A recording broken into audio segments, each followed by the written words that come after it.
श्री दादाजी फासे पारधी समाज संघटनेच्या वतीने पारधी समाजाच्या विविध मागण्यांसाठी आदिवासी विकास मंत्री डॉक्टर अशोक उईके यांच्या घराला शेकडो समाज 2014च्या शासन निर्णयाची अंमलबजावणी करण्याच्या मागणीसाठी उपसचिवाने अपमानास्पद वागणूक दिल्याचा आरोप केला आहे। फासे पारधी समाजाच्या मागण्या निकाली निघत नाही तोपर्यंत हटणार नाही असा पवित्रा शेकडो पारधी समाज बांधवांनी घेतला।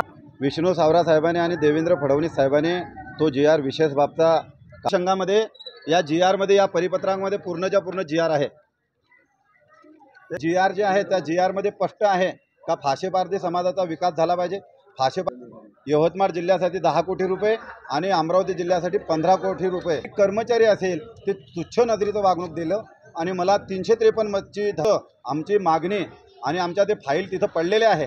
जोपर्यंत ते फायला क्लिअर